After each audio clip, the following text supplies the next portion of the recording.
talo falava o se fa o pongo le nei o talo fo o le si fongo le lo mua I Wellington e mo le nei vaenga o le aso. O le talo mua ua lapata ia fo mai fa abitoa e ngā se pipisi le ono te leo se fa le tonu e ali di mai de tonu New Zealand pe a o nei ina sala lau mai I tua le vairusi o le Omicron lea ua mai ta wina le vave ma le sao o lono pipisi ai I le tele o tunu ui fafo. O le taimi nei e se fulu tolu la whai o tangata sa malanga mai fafo ua maua I le Omicron mai o lo tau fia uma ma whaanofo e sea I no whanga whaapitoa le MIQ I au kilani whapea ai makalai estete.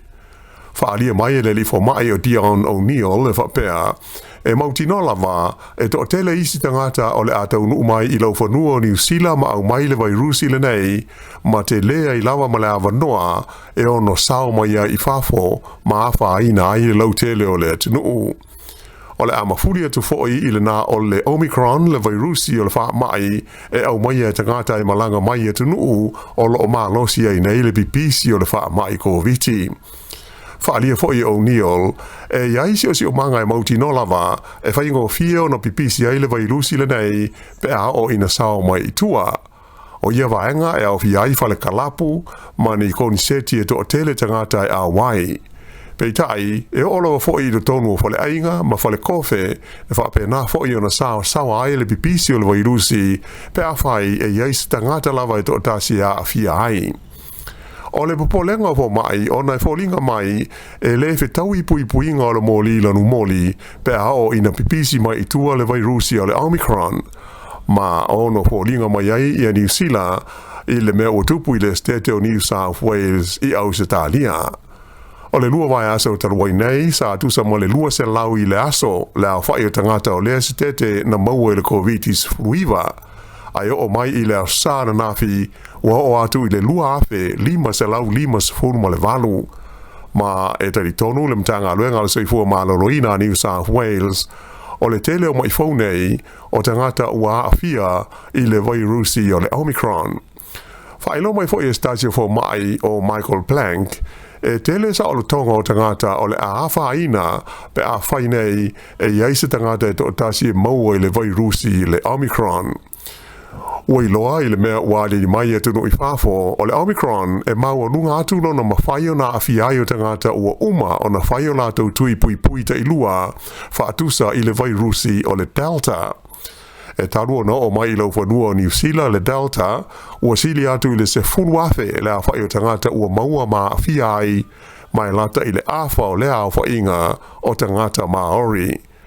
O le teimi nei la ua matua wha amalo sia lava pui ngai tua o ia New Zealand mo tangata malanga mai fafo. Ua mana o mia tangata umai wha anofo e sea mo aso e se fulu ai ua le to e fitu aso I le MIQ ai toru aso I to tonu o lato a inga. Lipo tia mai le te le atu la whaina o mea tau tupe ale malo New Zealand na I lo le tūlanga sa mua I fuafuaina taru ai le wha ama I COVID-19 furuiva. Pei tai ua valo ia mai le ofisa o tupe ale malo o le Treasury o le avame ona toe malo si ma fo I se tūlanga le lei ma ngai e tuai ina maua se wha asilinga o tupe ma wha aiti ai ma aita lafu. O le lipoti le ofisa o tupe mo le afa o le tausanga wha le tupe le nei o ilo ai le te leo se pa o tupe maua wha tusa le I tupe wha alu ma fua mai ona o le sawa o tupe wha alu o le malo o lo o lango ai kompani ma pisinisi na ilo tupe maua mai I la fonga. Whaalia e le minsta o tupe o le sui pa le mia fo ilea ia Grant Robertson o le pipisi o le vairusi o le Delta o ilonga na matua tofo ina ai le malosi o le tamau a inga o New Zealand le asa ia I se tū langa le lei. Sa ia whaalia fo I o le tausanga a sau e te tau ona toi fo I le tū langa le lei ma malosi ia le tamau a inga o le tinuu mai o le a wha a waupea o na whaia ma le wha ai te ia fuafuanga uma tau le tamau a inga a le malo.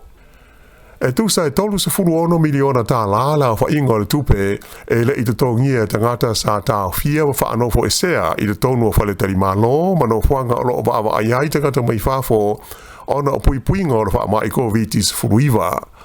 Whailo mai se lipoti al MIQ ia le vaenga hoil nei e pulea no whanga ia pui ai le tua o New Zealand tu sa male se lau fitu se fulu miliona ta la le a wha o pili ua umau na tufa ina atu i tangata sa ta fia ai i te tono no fuanga nei ta rua na wha mamaru mai le nei whai ngā le malo i le tausanga na te nei mai o mai la e le teimi nei tu sa tolu se fulu ono miliona ta la le i te tongi ina o le masino au kuso na amata mai ai ona suia mai le iwa se furuaso i le tolus furuaso le umi e te tawaira tongi atu pili o tangata uma e tau fia i no fuanga nei le MIQ. Sa whaau ngā ina fōi e le pulenga o le MIQ se kompani au ai tā lafu mo le tau au ina mai o ia se leni mai tu sa miliona tā la sa mawhai ona maua mai ai. Peitai e tu se fulu tolu afe la whai o isi pili e le i mawhai ona tufa ina atu i tua ona oni whaafi tauli le whaingo invoices. E limas fulu lima la whai o mai whau o le COVID-19 fulu iwa sa alipo tia mai al mtanga luenga la soifua malolo ina i le au sa. E au fia ile to lima o tangata ua fia ile virusi o le Omicron lea ua o tuai nei le sa fulu tolu ia la whai o e ua whaina ile nei virusi le tonu o le tunu. O lato uma i es fultolu, o lo ta fia ma e sea uma i le teimi nei, i le tonu no whanga mo le puipuinga o le wha mai, mo tangata malanga mai i atunu i whafo. O mai whau e limas ful lima o le COVID, e au fia ai le to fast fumaltasi i au kilani, ai o isi sa alipotia mai nei le tumalo le Waikato, le Bay of Plenty, whapea ma Taranaki. E limas furono la whai o la tau o lo tongo fitia i whare mai, e au fia i le tono i le vaenga o ngase e ti ngā hina. E o mai i le whai unga le vai aso no vai atu nei, ua o atu i le 8 miliona la whai o tui pui o le wha mai COVID-19 furuiva, ua umau na whai i le tonu o New Zealand atoa. O ia wha maa maunga aloa ia mai limtanga luenga ala seifua maa loina e au fia ai tui mua wha pēr tui lona lua ma tui wha au popo boosters a toa i fōi ma tui wha apitoa mo e au pito la matia le soifua ona o ngase o loo whea ngai malatou. O tui pui umanei e au fia ai le vaila au o le Pfizer wha pēr ma le AstraZeneca. O le asto na ila vaia e se furu lima afe la whai o tangata sa whai ai o lātou tui pui. Ai o ile se furu waru afe wha se lau furu nua la whai inga o lātou sa whai o lātou suenga po tests mo le wha mai. Whai lo mai whoi e wha pēr o le tumalo le Hutt Valley, ai mai se le tumalo o ngā te tonu le Mid Central ua la ausia le iwas furu pasene o la whai o tangata Maori ua whaia o lātou tui pui mua. O le si vaenga o le tātou tala, o le awala e au pito i sili o na taungata ai le tau o whale i le tonu o New Zealand atoa i le teimi nei e le pita nuu o Hen Bay i Aukilani.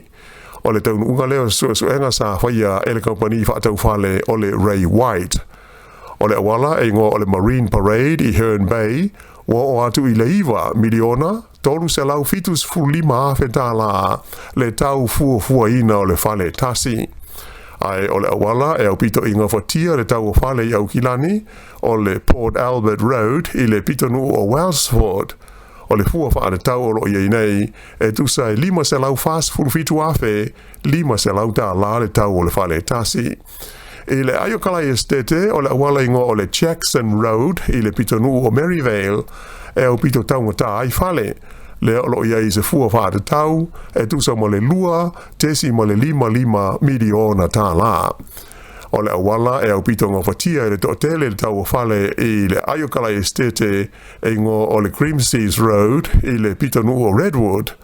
O le fua whaare tau o lo iei i le whale tasi i le hoi pito nu, e tu sa mo le 5 se lau mo le fitu afe tā la. Ai i le lau mua i Wellington o le awala o le Oriental Parade i le Oriental Bay e au pito taunga tā ai whale. O lo iei nei se fua whaare tau e tusa ma le tolu tesi ma le tasi miliona tā la. A o le awala o le Mark Avenue i Paparangi e au pito i whio lolo ai le tau o whale, lea o lo o tūlai mai le teimi nei, ono se lau tolus fruiwa whe tā la le tau fua ina o lo o iai. Ua sanga wha mauni ai le nei suenga le matua mau ai o le tūlanga wo o ne iai le tau o whale i te tonu o le tunu o atoa i le nei taimi o le soi fuanga. O lo o fia maua wave leo ni ata atoa moni mōli mau o se whaalawe lawe na manu mua ti ngai nai ni tau le te lavou se tō lua I loa hat I le wawe ao le asto nai whalia leo o la ua na manu mua o masalomia sa fasi nisi pe tu so le afo le lua I le wawe ao I le awala e ngō o le Tevethick Grove I le pitanu o Woburn e taritonu leo o la ua umanei na awai I se pāti sa whaiai se whale I le waenga o loa hat o lo o tonga fitia umala ua I le whale mai le teimi nei. Ua lipatia mai le whaatuma wina pēo se whaai unga mua na whaia le pūlenga o le aio Upper Hutt e le mana umiaini pasi o le tui pui mo tangata uma e fia urwhale ma whaangaina I mea tō tino a lea pūlenga. Na toe ilo ina le whaai unga le nei a le council a Upper Hutt